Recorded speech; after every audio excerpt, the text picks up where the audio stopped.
Assalamualaikum warahmatullahi wabarakatuh.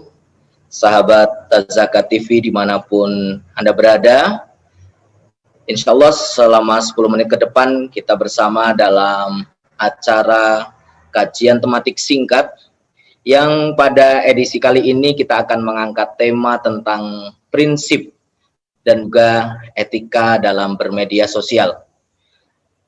Baik sahabat Zakat TV yang dirahmati oleh Allah, arus globalisasi yang begitu cepat tentunya berpengaruh kepada perkembangan arus media dan informasi, di mana setiap orang yang haus akan informasi selalu berlomba-lomba setiap harinya untuk mengupdate informasinya, baik secara offline maupun secara online.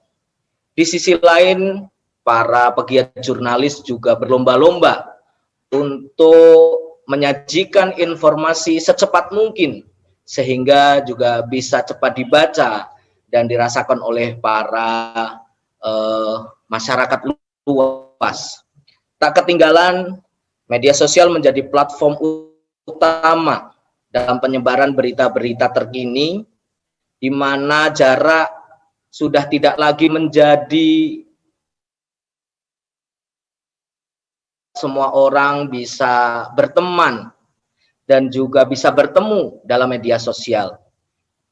Kita juga melihat para pengusaha, para pebisnis memanfaatkan dengan baik media sosial untuk kepentingan bisnisnya.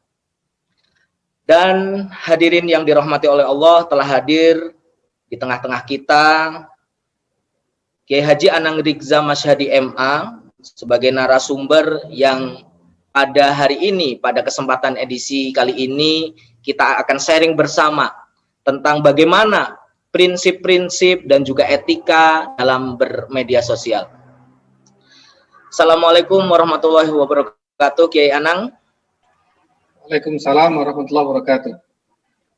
Bagaimana kabarnya, Kiai? Semoga sehat selalu. Amin. Amin. Dan tetap bisa memberikan tausiah nasihat untuk kita semuanya. Baik Kiai, terkait dengan prinsip dan etika bermedia sosial, bagaimana cara bermedia sosial yang baik dan bijak? Apalagi kita sering mendengar banyak berita hoax yang berseliweran ya di media sosial. Nah, ini mungkin kita butuh bagaimana cara pandang kita, cara menghadapi atau cara bermedia sosial yang baik dan bijak. Silakan, Kiai. Bismillahirrahmanirrahim. Alhamdulillah wassalatu wassalamu ala Rasulillah wa ala alihi wa sahbihi wa man walah. Asyhadu an la ilaha illallah wahdahu la syarikalah wa asyhadu anna Muhammadan abduhu wa rasuluh la nabiyya ba'da.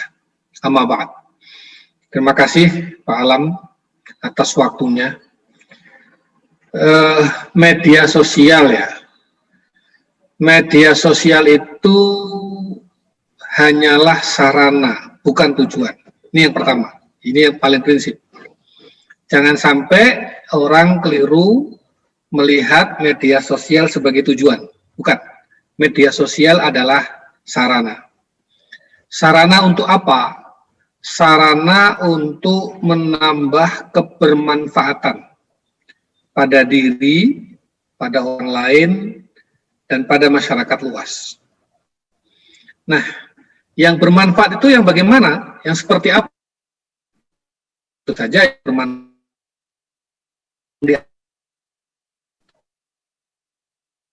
Prinsip nilai-nilai ajaran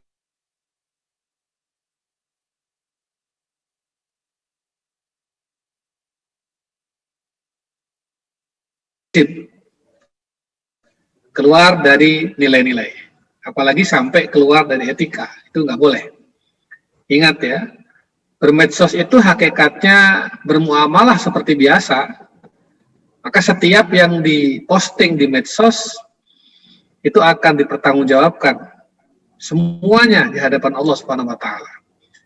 Jadi orang beriman itu bagi kita al-mu'minun, bermedsos itu bernilai transenden, sakral, ada dimensi ibadahnya, ada dimensi hablum minallahnya, bukan sekedar hablum minannas. Bahkan Al-Quran sendiri kalau kita lihat banyak ayat yang membahas tentang bagaimana etika itu, atau hadis-hadis Nabi Shallallahu Alaihi Wasallam. Bahkan ada surat yang secara spesifik, surat itu berkonotasi kepada media. Nun wal qalam wa ma yasturun. Itu apa artinya?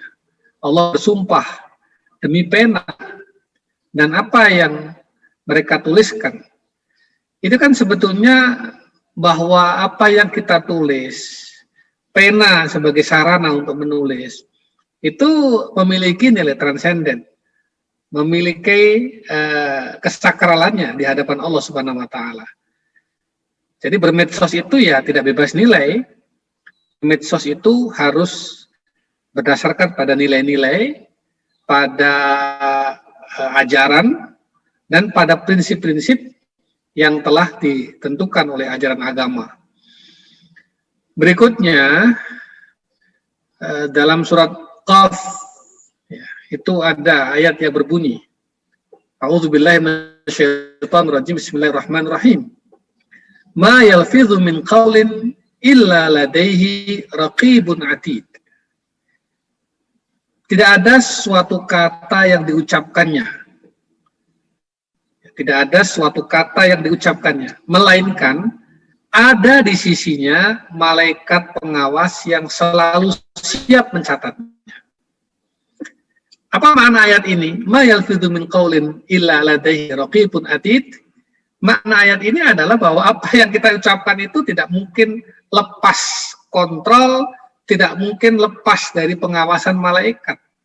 Apa yang kita ucapkan akan tercatat, besar atau kecil.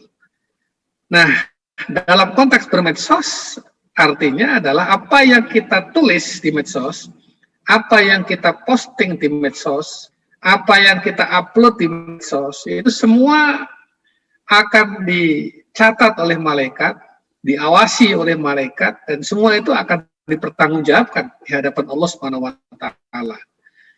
Oleh karena itu, bermedsos itu bagi saya hakikatnya ya berdakwah, sarana berdakwah.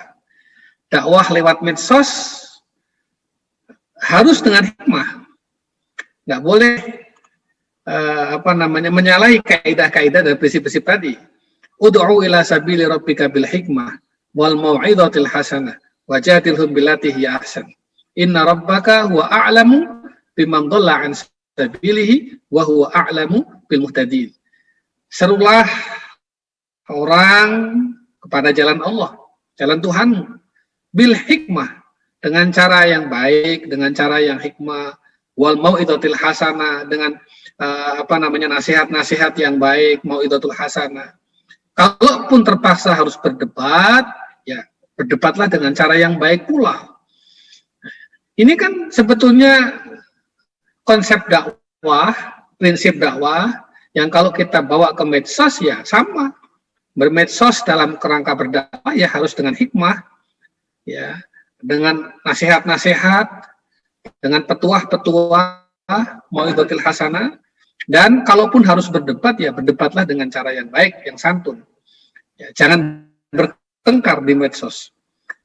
Jadi kira-kira itu ya prinsip-prinsip umum ya, yang bisa kita sampaikan dalam konteks bermedsos. Bermedsos untuk berdakwah, bermedsos untuk menebar kebermanfaatan, bermedsos dalam rangka ibadah kepada Allah, bernilai transenden, bersifat sakral, dan bermedsos tidak boleh bebas nilai. Itulah Pak Alam.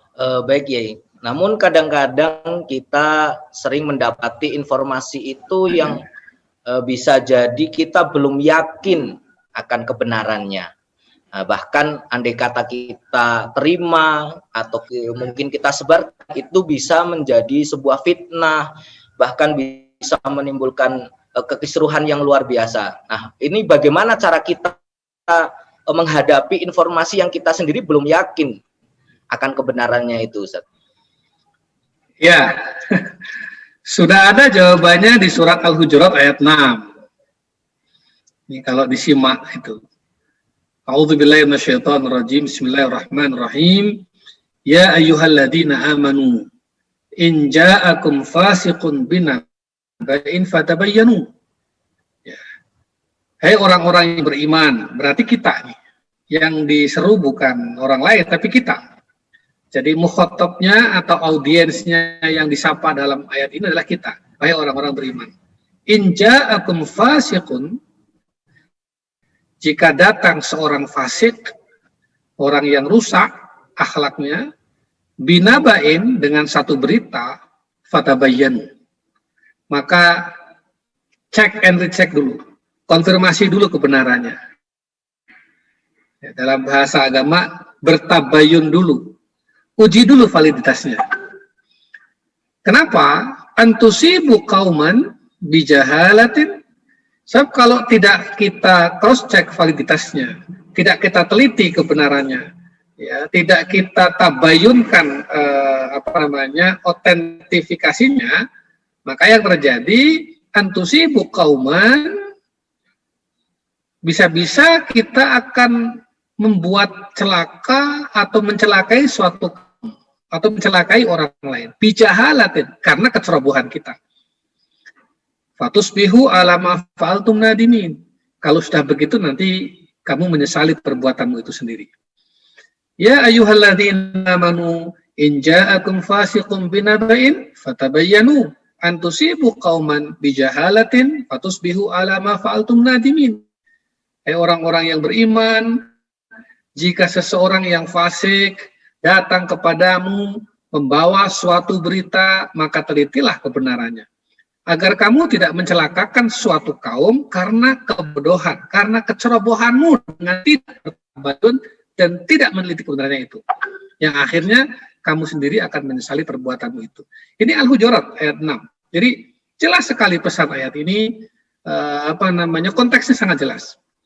Jadi kalau ada berita, yang pertama kali adalah pastikan siapa pembawa berita itu. Mungkin yang membawa berita bisa jadi orang baik, tapi ntar dulu, siapa yang membuat berita? Pembuat berita dan pembawa berita. Kalau pembuatnya adalah orang yang fasik atau orang munafik, maka bisa jadi orang baik yang membawa berita itu karena kecerobohannya, karena kebodohannya tadi, karena tidak cross check tadi, karena tidak uji validitasnya tadi, akhirnya akan merugikan orang lain. Kan begitu pesan ayat itu. Maka begini, ada istilah, ini saya kira istilah ini sudah populer ya di masyarakat, tapi ini penting. Ada istilah begini, saring sebelum sharing. Saring sebelum sharing. Nah, kemampuan menyaring berita ini yang dibutuhkan sekarang ini. Tapi sekarang ini semua orang dengan mudah bisa bikin berita. Semua orang dengan mudah bisa bikin konten sekarang ini. Artinya semua orang itu tiba-tiba bisa mendadak menjadi wartawan. Dan sayangnya kadang-kadang kita tidak mengenal baik orang itu akhlak seperti apa. Apalagi kalau berita itu datangnya jelas dari orang-orang munafik. Kan kita sudah sering dengar pesan Rasul SAW, ya, ayatul munafik salasa, idza haddatsa kadzaba, wa idza wa'ada akhlafa, wa idza tumina khana. Rawahu Imam Bukhari dan Muslim. Ciri-ciri orang munafik itu 3. Kalau bicara pasti bohong. Kalau berjanji pasti mengingkari. Kalau diberi amanat pasti berkhianat. Itu kan pesan Rasul yang ya saya kira sudah paham semua. Nah, ini harus dihindari. Jadi cross check dulu, ya, uji dulu kebenarannya, saring dulu sebelum sharing. Nah, kita ini sekarang setiap ada berita nih yang nampaknya seolah sesuai dengan aspirasi kita, lebih tepatnya sesuai dengan nafsu kita, lalu kita langsung share. Soal benar atau salah, valid atau tidak, masa bodoh. Pokoknya ini sesuai dengan hati saya, sesuai dengan nafsu saya share. Ini kelemahan kita. Kelemahan kita di situ, kemampuan menyaring sebelum sharing. Ingat ya, Sayyidina Ali bin Abi Thalib radhiyallahu anhu pernah berkata, kalimat haqqin urida biha batil. Jadi ada statement atau kalimah atau ungkapan yang nampaknya seperti seolah-olah hak, benar. Tapi padahal tujuannya adalah atau motivasinya adalah batil. Jadi jangan terkecoh. Kemampuan ini loh, kemampuan supaya tidak terkecoh tadi itu, seperti yang dipesankan oleh Sayyidina Ali tadi itu. Nah, itu kan sama dengan mencampur adukan yang hak dengan yang batil. Menjadikan yang benar seolah-olah salah, dan menjadikan yang jelas-jelas salah seolah menjadi benar. Nah, kalau ini diproduksi oleh orang-orang fasik, oleh orang-orang munafik, di satu sisi, di sisi lain kitanya tidak mampu menyaring, hanya mampu men-sharing, maka yang terjadi adalah apa? Fitnah. Fitnah itu apa? Fitnah itu kalau dalam bahasa sekarang kegaduhan. Gaduh yang ditimbulkan akibat tadi sharing sebelum saring. Ini yang harus dihindari. Padahal kita tahu wal fitnatu asyaddu minal qatl. Fitnah itu lebih kejam daripada pembunuhan. Apalagi jika menyangkut nama baik seseorang. Itu namanya pembunuhan karakter asasinisme. Kan seringkali suatu informasi yang belum tentu benarnya, tapi sudah menimbulkan kegaduhan luar biasa. Kenapa? Ya tadi, kita tidak mampu mensaring, menyaring berita sebelum kita men-sharingnya. Nah, ini yang sebetulnya perlu kita jadikan renungan ya. Bahkan Rasulullah Shallallahu Alaihi Wasallam pernah bersabda. Ini menarik ini sabda ini, hadis Rasul ini. Apa kata Rasul? Kafa bil mar'i kadiban an yuhadditsa bi kulli ma sami'a. Rawahu Muslim. Cukuplah seseorang itu disebut sebagai pembohong jika ia menceritakan semua apa yang didengarnya. Loh, hebat kan hadis Rasul ini? Kafa bil mar'i kadiban an yuhadditsa bi kulli ma sami'a. Cukuplah seseorang itu disebut sebagai pembohong jika ia menceritakan semua yang didengarnya. Ayo, bagaimana dengan hadis ini? Jangan-jangan dengan hadis ini, kita yang suka sharing sebelum saring itu, kopas sana sini itu, jangan-jangan di mata Rasul, kita sudah dicap sebagai pembohong. Naudzubillah. Nah, ini kan sesuatu yang mestinya jangan sampai terjadi pada kita semuanya. Begitu Pak Alam. Baik Kiai, karena dalam bermedia sosial tadi kita kan tidak boleh bebas nilai. Maka pertanyaan terakhir ini Kiai, apa pesan antum ya untuk para pegiat sosial media, terlebih juga pesan kepada para santri dalam bermedia sosial? Ya, pesan saya bermedsoslah dengan hikmah. Bermedsoslah sesuai ajaran. Bermedsoslah sebagai sarana dakwah dan menebar kebaikan dan kemaslahatan untuk semua. Manfaatkan seluas-luasnya medsos untuk itu. Kalau kita menebar sesuatu yang baik, mengajak orang pada suatu kebaikan melalui medsos misalnya, maka kita ini akan mendapatkan pahala seperti orang yang mengerjakan kebaikan itu. Misal, di medsos kita berdakwah, mengajak, menggiatkan orang untuk sedekah, infak, zakat, wakaf. Lalu, orang mendapatkan hidayah Allah melalui ajakan kita. Dan orang itu lalu berwakaf, berinfak, ya. Maka kita itu akan mendapatkan pahala seperti ya pahala orang berwakaf tadi. Jadi kalau belum bisa berwakaf, dengan kata lain, ya minimal dakwah mengajak orang berwakaf. Itu pahalanya sama. Dan itu medsos peluangnya di situ. Jadikan medsos itu peluang berdakwah, peluang untuk menebar kebaikan. Man dalla ala khairin falahu mithlu ajri fa'ilihi, kata Rasul. Barang siapa yang menunjukkan satu kebaikan pada seseorang, maka dia akan mendapatkan pahala kebaikan orang yang mengerjakannya. Jadi kita menunjukkan kebaikan, orang lain mengerjakan kebaikan, maka kita akan mendapatkan pahala mengerjakan kebaikan itu. Kemudian, dalam bermedsos ada beberapa hal yang perlu diperhatikan ya. Pertama, jadikan medsos itu sarana dakwah. Ingat ya, sarana dakwah, sarana kebaikan dan kemaslahatan. Jadi bukan yang lain-lain, bukan sarana untuk menebarkan kebencian, sarana untuk membuat gaduh, atau sarana untuk memecah belah dan lain sebagainya. Jangan. Itu pertama itu. Yang kedua, gunakan bahasa yang tepat, yang pakem. Karena bahasa itu menunjukkan jati diri kita. Jangan pakai bahasa yang kasar, umpatan, dan lain sebagainya. Karena kita akan dilihat oleh orang ya seperti yang kita ucapkan itu. Gunakan bahasa yang baik. Yang ketiga adalah medsos bukan tempat curhat, bukan tempat berkeluh kesah. Jadi jangan umbar privasi pribadimu. Kita ini semua punya aib. Dan alhamdulillah sampai hari ini Allah masih menutup aib kita. Itu karena Rahman Rahimnya Allah. Ini kita kan semua orang punya aib. Nah, Rahman Rahimnya Allah menutup aib kita itu. Nah, kalau kemudian kita malah mengumbar aib sendiri, ya, apa yang menjadi perasaan kita, kekurangan kita, harga diri kita, kita umbar di medsos, itu kan berarti melawan Allah itu. Wong Allah nutup aib kita, kok malah kita buka? Bagaimana tuh? Itu bertentangan dengan Rahman Rahimnya Allah. Yang ketiga, hargai privasi orang lain. Ini. Ya. Jangan mengumbar privasimu, jangan jadikan tempat curhat tadi, tapi di sisi lain hargai privasi orang lain. Kalau kita tidak mau privasi diganggu, ya jangan mengganggu privasi.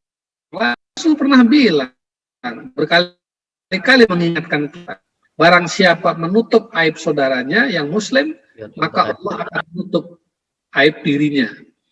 Ya. Berikutnya, jangan menghasut, menfitnah, menebar kebencian, dan lain sebagainya. Yang keenam, berikutnya, jangan membangun opini yang menyesatkan, apalagi dasarnya bukan ilmu, tapi asumsi pribadi, diri, dan nafsu. Saring sebelum sharing. Nah, ini penting, ini beberapa hal. Nah, untuk para santri, anak-anakku semua, dan seluruh santri dimanapun berada, kalian punya konten yang banyak. Dakwahkanlah lewat medsos. Itu sarana dakwahmu. Nilai-nilai, wawasan, dan rimah yang sudah dipelajari dan diamalkan selama di pondok, itu dakwahkan lewat medsos. Jadi update statusnya itu isinya kupasan tafsir ayat-ayat Quran, motivasi kebaikan, kutipan-kutipan mahfudhot, atau hal-hal baik lain yang bermanfaat. Jadi, begitu orang melihat postinganmu, orang itu mendapatkan ilmu. Orang itu mendapatkan tambahan wawasan. Dan orang menjadi termotivasi. Jangan sebaliknya. Medsos itu peluang untuk meningkatkan takarrub pada Allah. Medsos itu peluang untuk menambah pahala. Medsos itu peluang beramal soleh. Peluang berdakwah. Jadi jangan sebaliknya ya. Medsos menambah dosa dan kemaksiatan. Itu yang tidak boleh. Saya kira itu saja. Mudah-mudahan bermanfaat. Baik, terima kasih Kiai atas waktunya, atas kesempatannya, juga terima kasih atas wawasan kepada kita dengan prinsip dan etika bermedsos.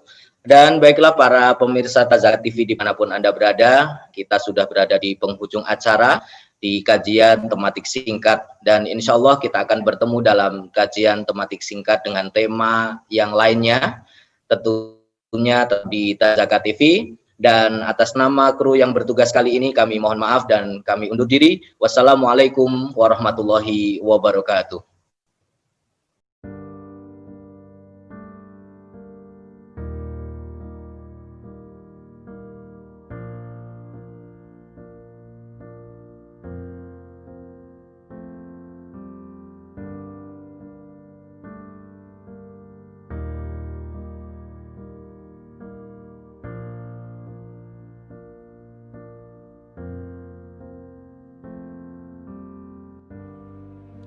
Waktu aku kelas 6 di Pondok Modern Tazaka, orang tuaku pernah bilang, kemungkinan aku tidak bisa melanjutkan ke perguruan tinggi karena masalah ekonomi.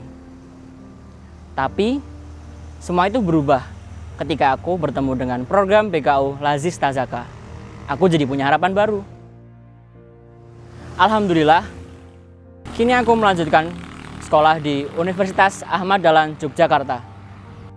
Di program BKU Laziz Tazaka ini, kita tidak hanya diajarkan bagaimana cara masuk ke perguruan tinggi, tapi kita juga diajari tentang nilai-nilai kehidupan. Jadi wajar ketika kita bertemu dengan program BKU Laziz Tazaka ini, kita bisa meneruskan sekolah, masuk ke perguruan tinggi, serta menjalani hidup yang lebih baik.